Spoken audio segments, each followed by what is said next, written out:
Hi friends, welcome back to Manubagi channel. మా కూర్గ్ ట్రిప్లో day 3 అండి. ఈ డే 3లో మేము ఏ ప్లేసెస్ని అయితే విజిట్ చేసామో ఈ వీడియోలో అయితే చూసేయండి. మాకు డే 3 స్పెషల్ అండి, బికాజ్ మా మ్యారేజ్ యానివర్సరీ అనమాట. సో యాజ్ యూజువల్గా టెంపుల్కి వెళ్ళాలని అయితే డిసైడ్ అయ్యాము. అయితే ఎక్కడికి వెళ్ళాలి అంటే మేము ఉన్న ప్లేస్కి దగ్గరలో ఓంకారేశ్వర్ టెంపుల్ అని ఉందన్నమాట, ఓల్డ్ టెంపుల్. సో తెలుసుకున్నాక లేట్ చేయకుండా ఆ టెంపుల్ని అయితే విజిట్ చేయడం జరిగిందనమాట. సో ఈ టెంపుల్ వచ్చేసి మడికేరి బస్ స్టాండ్ నుండి ఎగ్జాక్ట్గా 1 కిలోమీటర్ డిస్టెన్స్లో అయితే ఉంటుంది. ఈజీ యాక్సెసిబుల్, ఎలా అయినా వెళ్ళొచ్చు అనమాట.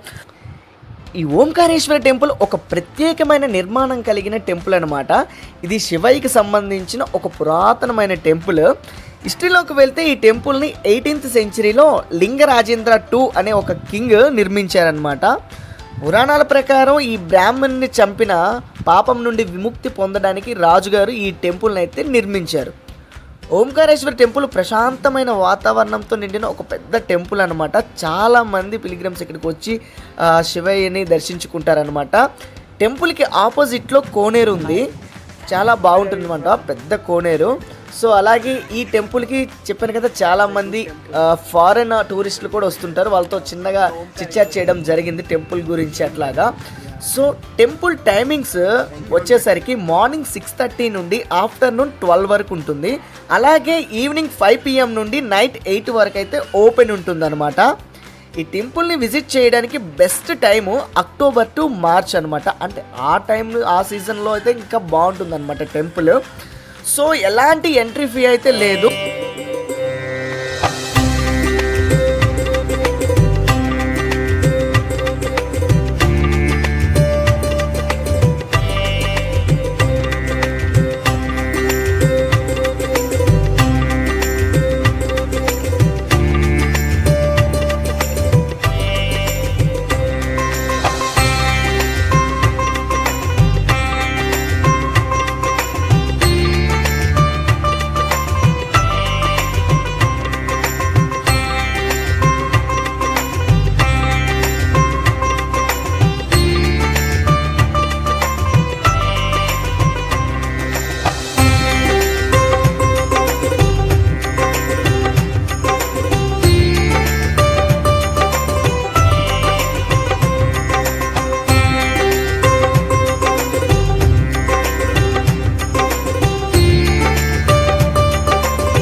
సో ఓంకారేశ్వర్ టెంపుల్ మొత్తాన్ని విజిట్ చేసి ఎగ్జిట్ అయిన దగ్గర ఆంజనేయ స్వామి వారి టెంపుల్ కూడా ఉందన్నమాట. సో అది కూడా విజిట్ చేసుకొని మళ్ళీ మా హోమ్ స్టేకి వెళ్ళి లగేజ్ అంతా ప్యాక్ చేసుకొని మైసూర్కి అయితే రిటర్న్ అయ్యాము. అలా వెళ్ళే దారిలో కాఫీ ప్లాంటేషన్ అండ్ నిసర్గధామ అనే టూరిస్ట్ అట్రాక్షన్స్ని కూడా కవర్ చేసామన్నమాట.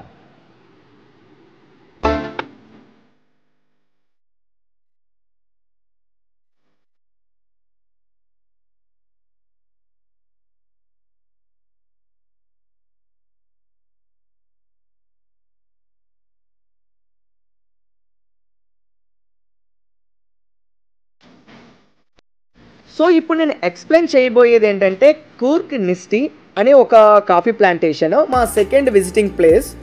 సో ఇది మడికేరి నుండి 8 కిలోమీటర్స్ డిస్టెన్స్లో ఉంటుంది. సో ఎంట్రీ ఇలా వెళ్ళాలన్నమాట. వీళ్ళు 200 రూపీస్ పర్ హెడ్ అయితే ఛార్జ్ చేస్తున్నారు. మనం టికెట్ తీసుకున్నాక ఒక గైడ్ని అయితే ప్రొవైడ్ చేస్తారనమాట.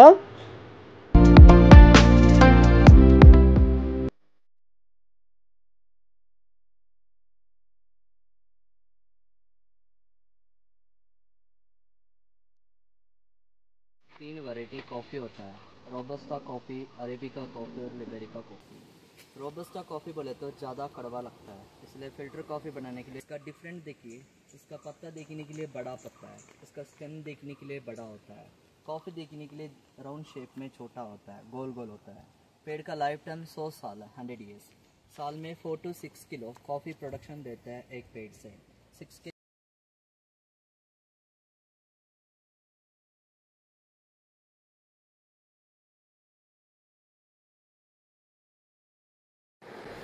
ఈ ప్లాంటేషన్ గురించి ఏంటి స్పెషల్ అంటే ఇందులో different types of spices trees కానివ్వండి, అలాగే కాఫీ ట్రీస్ కానివ్వండి ఫుల్గా ఉంటాయన్నమాట.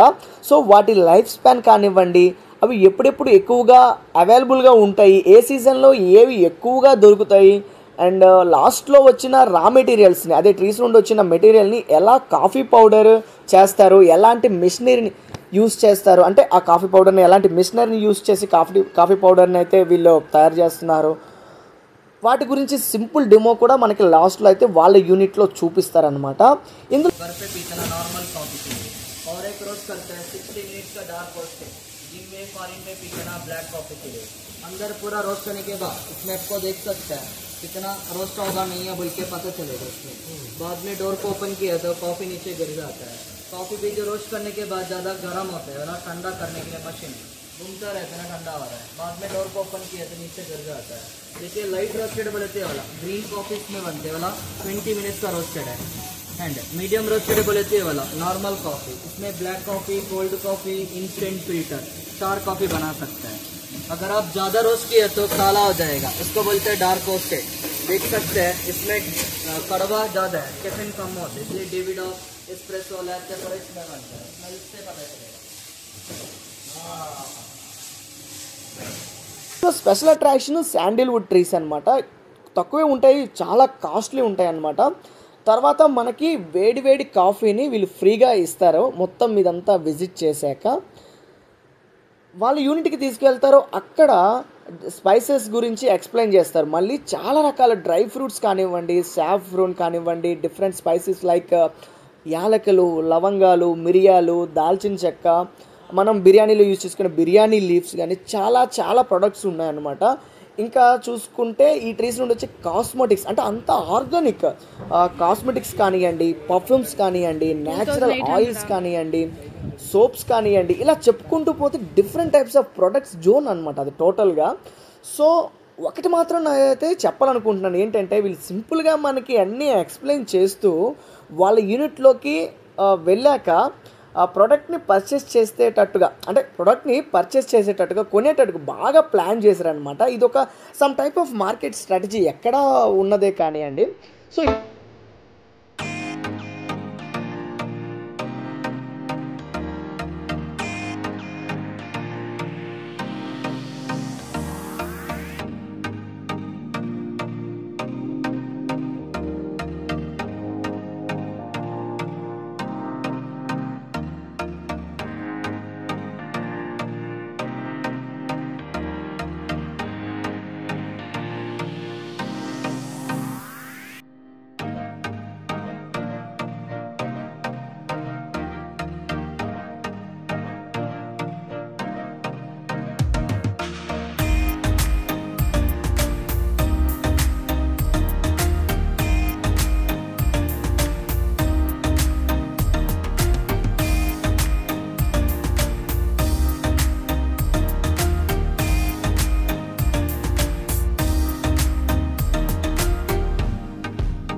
మా డే 3 కూర్గ్ ట్రిప్లో థర్డ్ విజిటింగ్ ప్లేస్ వచ్చేసి నిసర్గధామ. ఇది 28 కిలోమీటర్స్ ఫ్రమ్ మడికేరి అనమాట. ఇది కావేరీ రివర్లో ఉన్న ఒక పీస్ఫుల్ ఫారెస్ట్ రిసార్ట్. ఇది సూపర్గా ఉంటుంది అనమాట. సమ్మర్ స్పెషల్ అట్రాక్షన్ అనమాట. సో ఇందులో నైట్ స్టే చేసుకోవచ్చు, హోమ్ స్టేస్ కూడా ఉంటాయి. సో ఇందులో స్పెషల్ అట్రాక్షన్ ఇంకొకటి ఏంటంటే బ్యాంబూ ట్రీస్ ఫుల్గా ఉంటాయి అనమాట. బ్యాంబూ ట్రీస్ అలాగే మనకు హోమ్ స్టేస్ కూడా ఉంటాయి అనమాట. సో దీనికి ఎంట్రీ ఫీ వచ్చేసి 60 రూపీస్ పర్ హెడ్ వీళ్ళైతే ఛార్జ్ చేస్తున్నారు. ఇంకొక స్పెషల్ అట్రాక్షన్ ఏంటంటే హ్యాంగింగ్ బ్రిడ్జ్ ఉంటుంది. సో ఈ హ్యాంగింగ్ బ్రిడ్జ్ని మనం క్రాస్ అయ్యాక నిసర్గధామ రిసార్ట్లోకి అయితే మనం ఎంటర్ అవుతాం అనమాట. సో ఇది ఒక మినీ శిల్పారామంలా అయితే నాకు అనిపించింది మాకు. ఇందులో డీర్స్ కానీ చిన్న ఫారెస్ట్, డెన్స్ ఫారెస్ట్లో ఉంటుంది. దీనికి ఇంకొక స్పెషల్ అట్రాక్షన్ అంటే కావేరీ రివర్. సో పక్కనే కావేరీ రివర్ ఉంటుంది, చాలా బాగుంటుంది అనమాట. ఇప్పుడు వాటర్ తక్కువగా ఉన్నాయి కానీ వాటర్ ఫ్లో ఎక్కువ ఉన్నప్పుడు అయితే దీనికి ఇంకా పడవ ప్రయాణాలు అలాంటివి కూడా చేస్తూ ఉంటారనమాట. చాలా బాగుంది. ఫారెస్ట్ ఉంది, రిసార్ట్ పరంగా ఉంది, శిల్పారామం మినీ శిల్పారామం లాగా ఉంది, హ్యాంగింగ్ బ్రిడ్జ్ ఉంది. సో ఇది ఎంజాయ్ చేయడానికి ఒక మంచి పిక్నిక్ స్పాట్ అనమాట. సో మీరు ఎప్పుడైనా కూర్గ్కి వస్తే ఈ ప్లేస్ను కూడా మీరు విజిట్ చేసి వెళ్ళాల్సి ఉంటుందన్నమాట, బికాజ్ అంత మంచిగా ఉంటుంది కాబట్టి. సో వాటర్ తక్కువగా ఉన్నాయి కానీ ఆ వ్యూస్ మాత్రము కావేరీ రివర్ ఇక్కడ నుండి ట్రావెల్ అవుతుంది అనమాట. ఇప్పుడు చూపిస్తున్నాను కదా. సో అక్కడ నువ్వు మిడిల్లో నిల్చొని ఈ చుట్టుపక్కల సరౌండింగ్స్ చూస్తే ఫుల్ ట్రీస్ అనమాట, చాలా బాగుంది, డెన్స్ ఫారెస్ట్. ఇది ఒక సత్యమంగళం అడవులాగా అనిపిస్తుంది అనమాట, చాలా బాగుంది. ఇది కావేరీ రివర్ అనమాట. టూరిస్టులు కూడా ఆ రోజు చాలా ఎక్కువ మంది ఉన్నారు. ఇది కనిపిస్తుంది ట్రీ హౌస్. ఇక్కడ నుండి పైకి ఎక్కాక అక్కడ నుండి చూస్తే వ్యూస్ చాలా బాగుంటాయని చెప్పేసి మా వైఫ్కి అయితే టాస్క్ ఇచ్చాను. నేను ఎక్కలేను అని చెప్పింది కానీ నువ్వు ట్రై చేయగలవు ఎక్కువ అని చెప్పాను అనమాట. సో నేను ఫోర్స్ చేశాక, రిక్వెస్ట్ చేశాక కూడా అప్పుడు ఎక్కిందనమాట పైకి. సో రిలాక్స్ అవుతుందన్నమాట. చూడండి ఇక్కడ నుండి వ్యూస్ చూస్తే చాలా బాగున్నాయి అనమాట. బ్యాంబూ ట్రీస్ తోటి, తర్వాత టేక్ చెట్లతోటి చేసిన హౌస్, ట్రీ హౌస్. ఇక్కడ నుండి రిసార్ట్ మొత్తం కవర్ అవుతుంది అనమాట, చాలా బాగుంది. చూడండి ఒక్కసారి ఇక్కడ నుండి ఎలా ఉందో వ్యూ. ఈ ట్రీ హౌస్ నుండి అయితే వ్యూస్ చాలా బాగున్నాయి. ఈ ట్రీ హౌస్ స్టెప్స్ పైకి ఎక్కేం బాగానే ఉంది కానీ కింద దిగేటప్పుడు చాలా జాగ్రత్తగా దిగాలి, కేర్ఫుల్గా దిగాలి. ఎందుకంటే ట్రీ స్టెప్స్ కాబట్టి మేబీ అవి కొంచెం యూస్ చేసి ఉంటారు కదా ఎక్కువగా, అందుకోసం అనమాట. సో కేర్ఫుల్గా దిగమని నేనైతే మా వైఫ్కి అడ్వైస్ చేశాను. అలాగే ఇక్కడ జిప్ లైన్ కూడా అవైలబుల్గా ఉంది. మీరు ఎక్కడైనా ఎంటైర్ ట్రిప్లో జిప్ లైన్ కానీ మీరు మిస్ అయినట్లయితే ఇక్కడ జిప్ లైన్ ట్రై చేయొచ్చు. అలాగే డిఫరెంట్ టైప్స్ ఆఫ్ బర్డ్స్ని మీరు చూడాలనుకుంటే మళ్ళీ పే చేయడానికి అదొక డిఫరెంట్ జోన్ ఉంది. కిడ్స్ కూడా గేమ్ జోన్స్ ఉన్నాయన్నమాట, ఇక్కడ ట్రై చేయొచ్చు. సో మనం మైసూర్కి వెళ్ళిపోదాం రండి. సో ఫైనలీ మైసూర్ ఫోర్ట్కి అయితే రీచ్ అయిపోయాము. సార్ రీచ్ అయితే అయ్యాం కానీ ఫోర్ట్ టైమింగ్స్ క్లోజ్ అయ్యాయంట. అయ్యో ఇది మా బ్యాడ్ లక్ అండి రియల్గా అయితే. సో చాలా టైం రిక్వెస్ట్ చేశాక మాకైతే లోపలికైతే అలౌ చేయడం జరిగింది. సో మేము ఇక్కడ నుండి వచ్చాము, చాలా టైం రిక్వెస్ట్ చేసామన్నమాట. వాళ్ళైతే టైమింగ్స్ని స్ట్రిక్ట్గా ఫాలో అవుతున్నారు. No entry means no entry అనమాట. సో ప్లీజ్ అయినా రిక్వెస్ట్ చేస్తే అలౌ అయితే చేశారు, ఫొటోస్ తీసుకుంటామంటే. సో ఇక్కడ నుండి అయితే కొంత క్యాప్చర్ చేయడం అయితే జరిగింది. 2 years బ్యాక్ మేము వెళ్ళాము, ఫోర్ట్ని అయితే క్లీన్గా దగ్గర నుండి అయితే విజిట్ చేయడం జరిగింది. సో ఫొటోస్ కోసం రిక్వెస్ట్ చేస్తే చేశారు. సో టెంపుల్ పక్కన ఉందన్నమాట, టెంపుల్ని కూడా విజిట్ చేసామన్నమాట. సో ఇదంటే కొంచెం క్యాప్చర్ చేసేసి అలా ఫొటోస్ దిగామన్నమాట. సో ఈ కూర్గు ట్రిప్లో మా 3rd వీడియోతో ఎండ్ అవుతుందన్నమాట, ఇక్కడితో వీడియోస్ అయిపోయాయి.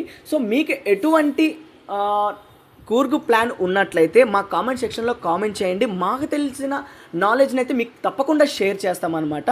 మాకు ఎందుకంటే ఇంకొకటి ఏం చెప్పారంటే 7 o'clock లేజర్ షో ఉంది, దాని టికెట్స్ అయితే అవైలబుల్గా ఉన్నాయని చెప్పారు. బట్ బస్ టైమింగ్స్ మాకు దగ్గరగా ఉండడం వల్ల, అది కూడా టైం కొంచెం ఉండడం వల్ల మేము ఫొటోస్ తీసి వెళ్ళిపోతామని చెప్పామన్నమాట. సో మీకు బస్ స్టాప్కి అయితే ఇప్పుడు మేము వెళ్ళిపోతున్నాము. మీకు ఎలాంటి డౌట్స్ ఉన్నా కూడా మా కామెంట్ సెక్షన్లో కామెంట్ చేయండి. మా వీడియోస్ని చూడండి, హోమ్ స్టేస్ గురించి కానివ్వండి, ఏదైనా ప్యాకేజెస్ గురించి కానివ్వండి, ఎలాంటి డౌట్స్ ఉన్నా మమ్మల్ని కామెంట్ సెక్షన్లో కామెంట్ చేయండి. మీకు తప్పకుండా మా నాలెడ్జ్ అయితే మీకు షేర్ చేస్తాం. అలాగే మనోభాగి ఛానల్ అయితే సబ్స్క్రైబ్ చేసుకోండి. Thank you so much.